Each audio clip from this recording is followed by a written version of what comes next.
আসসালামু আলাইকুম।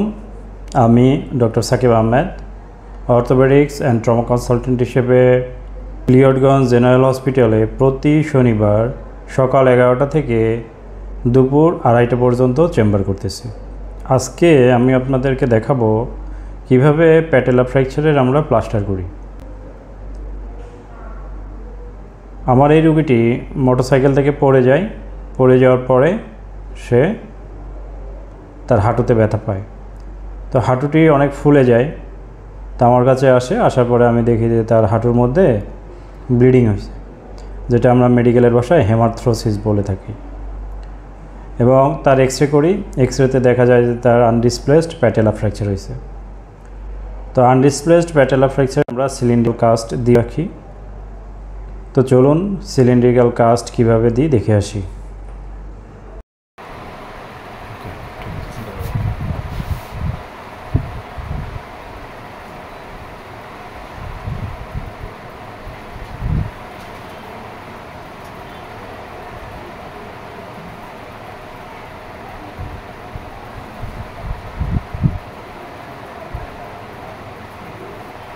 মাছের আড়ত কোথায় আপনার?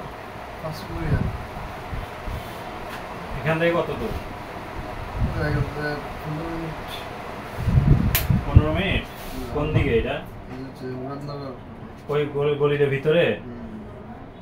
আমার হচ্ছে আপনার চৌকুর দিকে। 5 মিনিট লাগে গাড়িতে যেতে।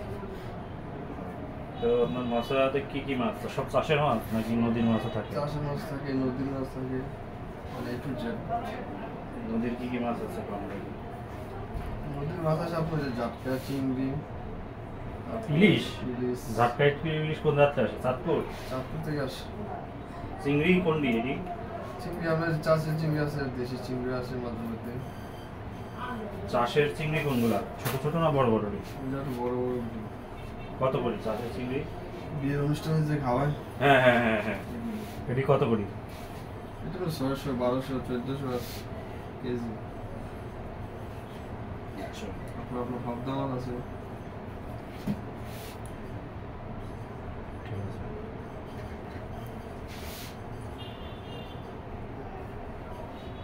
আর রুই টুই নাই? ঠিক আছে, বল টল নাই? বলটা আপনার চাষের বল। তাও তো আপনাদের এদিকে ঘেরের চাষের বলও তো 7 লাখার কথা। চাষের বল সার না, দেশিটা সার। কালকে কি কি মাছ লইছেন কোন? তুলা কই? আগামীকাল যাই নাই। আলোচনা আছে, আবার দেখছি মাছ কি। ঠিক আছে।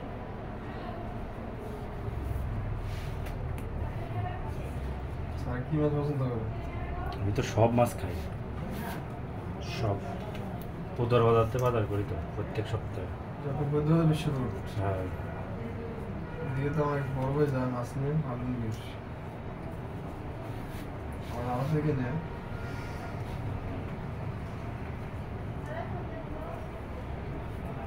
ইলিশ এখন কত করে চলে? ইলিশ এখন আপনার 1900, 2000, 1600।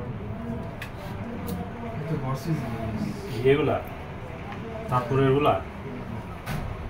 যখন ইলিশে মাইল পড়ে তখন রেট কম থাকে। এটা প্রায় 3 মিনিট হয়ে গেছে। না, এটা থাক।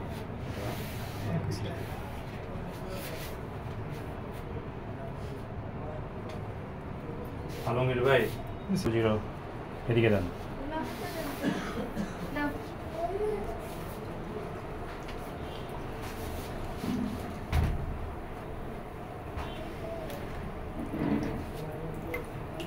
আমি কোনো সবজি আর মাছ কিনতে পারি না। এই সবজি বলতে মাংস আর মাছ কিনতে পারি না। সব ভেজালটা দিয়ে দেয়, পচা মাছ দিয়ে দেয়। আর গরুর মাংস তো অনেকদিন কসাইদের কাছ থেকে নিই না, স্বপ্ন থেকে নিই। কসাইরা শুধু উল্টা মাংস দিয়ে দেয়। জি স্যার, স্বপ্ন থেকে নিলে একটু ভালো পাওয়া যায়। ফ্রিজিং হলেও ভালো পাওয়া যায়। জি স্যার। আর মশলাকে তো বিশ্বাসই নেই। 2-3 জনও নয়, মশলা একটু সৎ আছে। ভালো মাথার মধ্যে নষ্ট মাছ ঢুকে গেছে।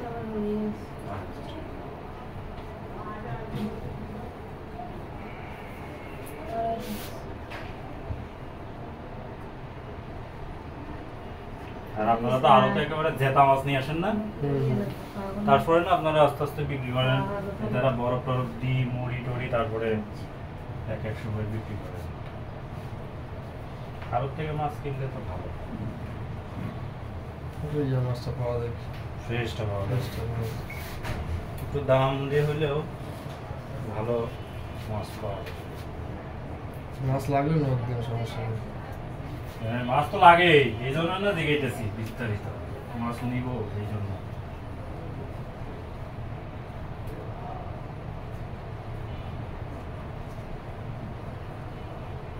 আলম ভাই মোটরসাইকেল আছে না? জি স্যার।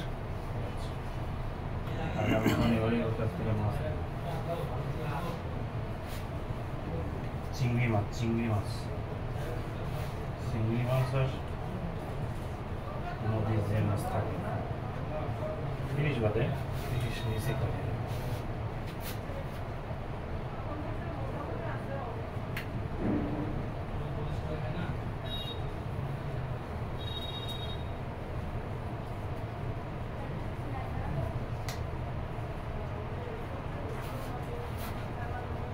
তো আরোতে কি 5 কেজি 6 কেজি বিক্রি করো?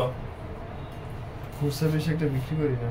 এই জন্যই তো সমস্যা, আমরা তো 20-30 কেজি নিতে পারবো না বাসায় খাওয়ার জন্য।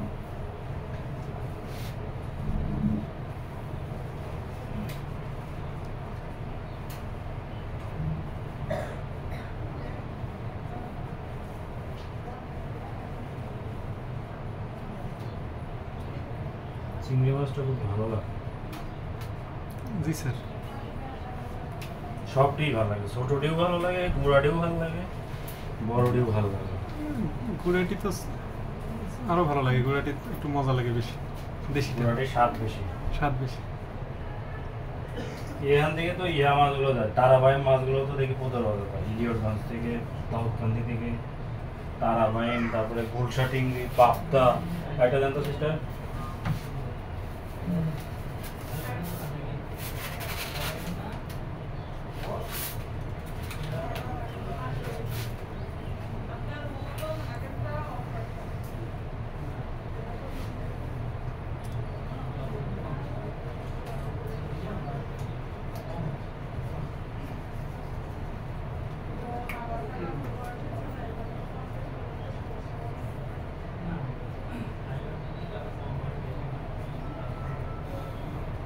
সিস্টার যা আছে নিয়ে আসো, ওই দিও প্যাকেজ দিও।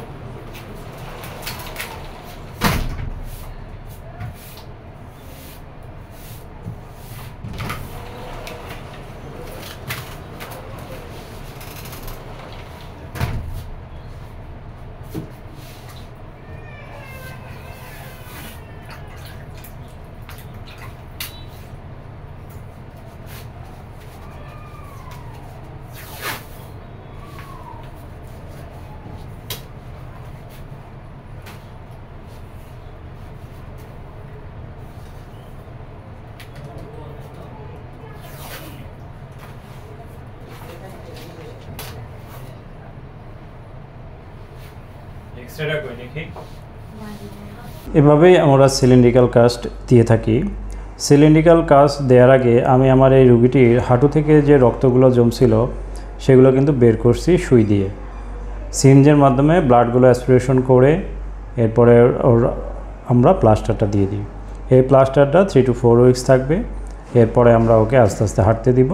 হাঁটার পরে ইনশাল্লাহ এটা আস্তে আস্তে জোড়া লেগে যাবে। জোড়া লাগার পরে ওর হাঁটুর ব্যায়াম দিয়ে দিব, অর্থাৎ হাঁটু ভাঁজ করবে, সোজা করবে।